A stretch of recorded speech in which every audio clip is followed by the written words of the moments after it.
En este episodio de Migraciones 360 vamos a hacer un viaje a nuestra infancia, al momento en que estábamos cursando la escuela y nos empezaban a contar en esas clases de historia, los libros que leíamos, esta imagen, la de un puerto, el puerto de Palos, unas carabelas, reyes que financiaban viajes que cambiarían el mapa del mundo.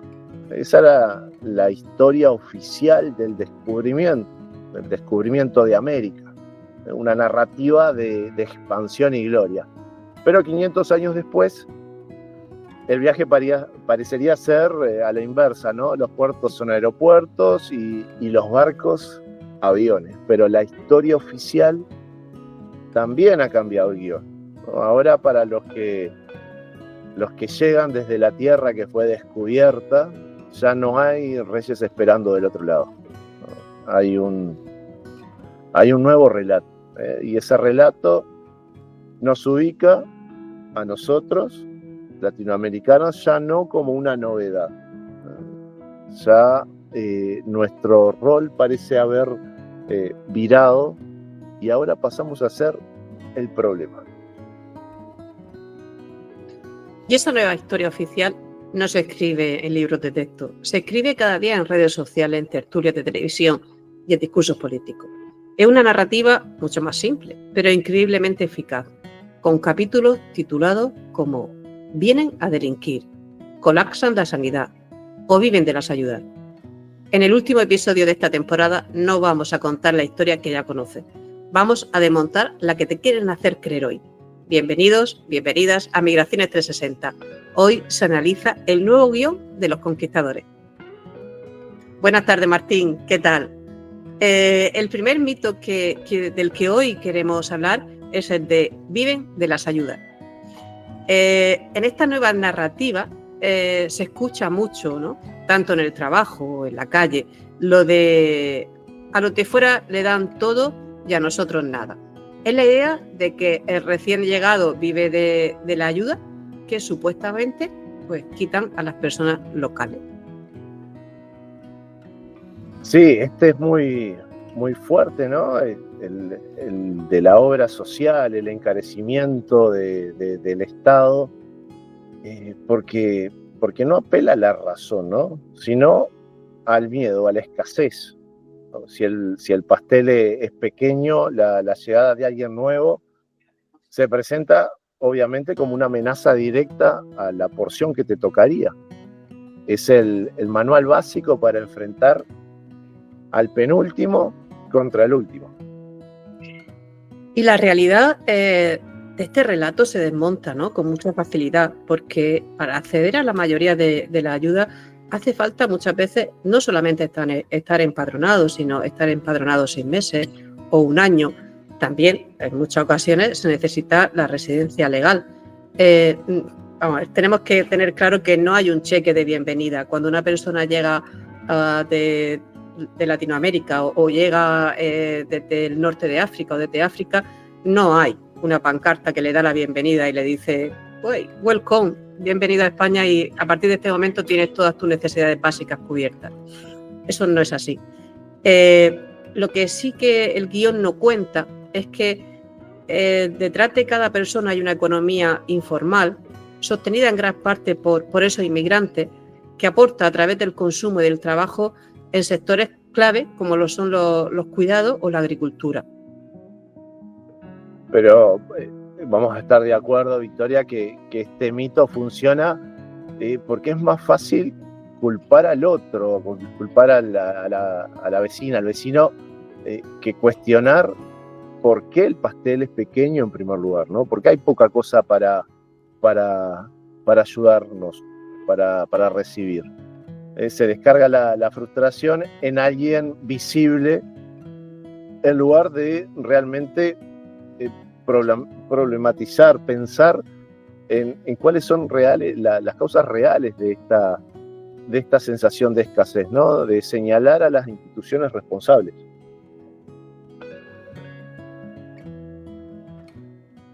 Y en esta lógica de ir desmitificando, algo que mencionabas al comienzo era lo de vienen a delinquir, ¿no? Y creo que es de los mitos, de las creencias populares, una de las más oscuras de este nuevo discurso, ¿no? El que se asocia directamente migración irregular con criminalidad. Una etiqueta que se impone sin pruebas y que pesa como una condena invisible. Sí, y este es un mito muy útil políticamente, que lo vemos que se va extendiendo cada vez más, porque da una explicación simple a un miedo complejo. Si no entiendo un fenómeno, pues lo etiqueto como peligroso y así ordeno mi incertidumbre, ¿no? Por eso vende tanto en los titulares y por eso se repite tanto a nivel político. Y emocionalmente la persona que queda ubicada en el lugar de ese peligro que decís, Victoria, tiene un efecto devastador, ¿no? Es vivir sabiendo que tu acento, tu color de piel van a activar una alarma de desconfianza a la persona que tenés delante. Esto genera una herida profunda que, como vimos, empieza a minar la propia autoestima, ¿no? Claro, y ya ves tú que los datos oficiales año tras año demuestran que los índices de criminalidad no son más altos en la población migrante sin documentación. La mayoría de personas sin documentación no están delinquiendo, están trabajando en condiciones de absoluta precariedad, como hemos dicho, pero el mito sobrevive porque sirve para diferenciar lo que tantas veces hemos comentado en este programa, ¿no? Un nosotros de un ellos. Pasamos también al siguiente mito que nos encontramos. Si no tienes papeles es porque no quieren. Este mito es más sutil, pero es igual de perverso, Martín. Suelen decir, si llevan muchos años aquí será porque quieren, porque no han querido regularse su documentación. Es una forma muy elegante de culpabilizar a la víctima y de presentar la irregularidad como una elección personal. Como si yo quisiera o la persona quisiera o no quisiera, ¿no?, tener esa documentación regulada. Y es como que ese relato, esa creencia tranquiliza la conciencia colectiva, ¿no? Si está en esa situación, como decías, es por su culpa o por su responsabilidad. No tiene nada que ver que el sistema pueda llegar a fallar, ¿no? Lo trabajábamos en episodios anteriores cuando hablábamos de empadronamiento o cuando hablábamos de lo difícil de pasar de una condición migratoria a otra, ¿no? Así nadie tiene que sentirse incómodo aceptando que las reglas del juego empujan a miles de personas a vivir en las sombras, ocultos. Cuando la realidad es que regularizarse es una carrera de obstáculos burocráticos, que también es un tema que hemos tratado en esta temporada. Sabemos que los procesos son largos, son complejos y llenos de requisitos que muchas veces no son posible poder cumplir precisamente porque no tienes papeles, ¿no? Es como un círculo vicioso.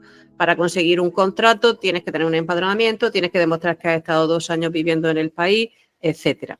La irregularidad, por cierto, no es una elección, es una consecuencia de una situación social y de una situación burocrática. Y ahí podemos enganchar también lo de esta aseveración, ¿no? Y que es realmente muy escuchada. Colapsan los servicios públicos. La migración, los migrantes hacen colapsar y saturan los hospitales, las aulas, los servicios. Es el más eficaz de los discursos porque conecta con algo muy sensible para cualquiera, que es la sensación de que lo que consideras tuyo, un derecho inalienable, está en riesgo. Sí, y funciona como una perfecta válvula de escape. Y aquí sí que tenemos que pararnos un poco, ¿no? Porque como trabajadores sociales, trabajadoras sociales que evidentemente defendemos los sistemas públicos y que venimos diciendo hace bastantes años que los sistemas públicos estaban, digamos, debilitándose por falta de inversión, ¿no? Como por ejemplo cuando hablábamos de servicios sociales, cuando vemos la sanidad, cuando vemos la falta de recursos muchas veces en educación. Eso es un tema que se viene, ¿no? Que se viene hablando, como decíamos, desde hace muchos años. Pero ahora de repente vemos que a pesar, ¿no?, de esa falta de inversión y de esos sistemas públicos que estaban deteriorándose, la culpa se le está echando al último en llegar, que es la coartada perfecta. El último que llega, pues el que tiene la culpa, en este caso los inmigrantes, y ya los sistemas políticos o los responsables, ¿no?, del buen funcionamiento de los sistemas públicos no tienen que rendir cuentas. Y bueno, como decíamos, ¿no?, cuando los datos demuestran lo contrario, ¿no? Acá hay una frase que creo que aplica muy bien, que dice: dato mata relato, ¿no? La población migrante mayoritariamente es joven y llega a España con una posibilidad activa de trabajar. Ese es su objetivo, mejorar situaciones sociales, situaciones económicas, lo cual aporta al sistema o impuestos indirectos o vía de cotizaciones, mucho más de lo que estas personas van a consumir servicios públicos, por ejemplo, de salud. ¿Por qué? Porque se ve que la mayoría de los migrantes son personas jóvenes y saludables. Exacto. Y más que colapsar el sistema, lo que hacen es ayudar a sostenerlo. Y eso lo vemos también, ¿no? Y lo sabemos, que en una población envejecida, ¿no?, como la que tenemos en los países europeos, sobre todo, ese flujo de personas migrantes es la que están sosteniendo también, ¿no?, los sistemas públicos. Pero el guión oficial prefiere omitir esta parte, porque al final estamos hablando siempre de rentabilidad, ¿no? Y al final es menos rentable políticamente, pues, analizar esta parte del discurso. Y es fácil, escuchando todo esto, y es un poco un intercambio que tuvimos preparando este episodio, que es caer en la trampa de responder con nuestro propio guión. Nosotros, los que venimos del continente americano, los que migramos hacia España o estamos pensando en hacerlo, también aprendimos en la misma escuela que escuchamos del descubrimiento, de Colón, de los Reyes. En el mismo libro estaba esta escena, la de los espejitos de colores, ¿no? La del oro, de la plata, que van a abrir esas venas sangrantes de América Latina, ¿no? Un relato que nos pone en un cómodo papel de la víctima eterna y a todo un pueblo en el lado del verdugo, ¿no?, del opresor. Pero esa historia, aunque contenga verdades, también es una generalización. Y toda generalización generalmente va a inducir un error. También es a favorecer a ese muro que separa. Sí, totalmente. Y ese es el verdadero desafío que tenemos, ¿no? Cuestionar los mitos que nos imponen, pero también los que nosotros mismos hemos aprendido a recitar. Porque si ese viejo guión fuera la única verdad, este programa no podría existir. Yo, como española, debería ser parte de un problema, una heredera de esa historia, y tú, Martín, deberías verme con resentimiento, que espero que no. Nuestra colaboración entonces sería imposible. No, para nada resentimiento. Un gusto este proyecto en conjunto. Pero bueno, aquí estamos, ¿no? Y nuestra presencia juntos en sí misma es un acto de rebeldía contra todos los guiones. Es la prueba de que la historia no tiene por qué ser una condena que se repite, ¿no? Una tendencia a ese círculo poco virtuoso, ¿no? La prueba de que las generalizaciones, como decía, vengan desde donde vengan, son el verdadero enemigo de la convivencia. Pues sí, y la verdadera esperanza no está en ganar una batalla de relato, sino en atreverse a crear uno nuevo, uno más complejo, más honesto y sobre todo más humano. Uno donde una española y un uruguayo puedan sentarse a construir algo juntos. no a pesar de su historia, sino a través de ella. Ese es nuestro deseo para quienes nos escuchen, para quienes nos estén acompañando, que no solo se defiendan del guión que se les impone, sino que se atrevan a escribir el suyo propio. Gracias por habernos acompañado en esta primera temporada y gracias por ayudarnos a demostrar que sí, que los puentes, aunque a veces difíciles de construir o de sostener, son infinitamente más interesantes que los muros. Sí, exactamente, Victoria, pero mucho. Oh, dime, Martín. No, esto mismo. Cerramos este primer ciclo, esta primera etapa y un gusto ya estar proyectando las futuras. Sí, de hecho, eso es lo que iba a comentar, que quizá tengamos un episodio sorpresa, ¿no? Para la siguiente temporada, que arrancará, yo creo que con mucha fuerza y mucha ilusión. Así es, Victoria. Bueno, te mando un gran saludo desde Uruguay y a todos quienes nos están acompañando y nos vemos en el próximo episodio. Nos vemos en el próximo episodio y en la próxima temporada, Martín.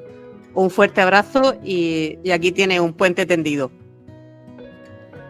Muchas gracias, Victoria, así se siente. Te mando un beso.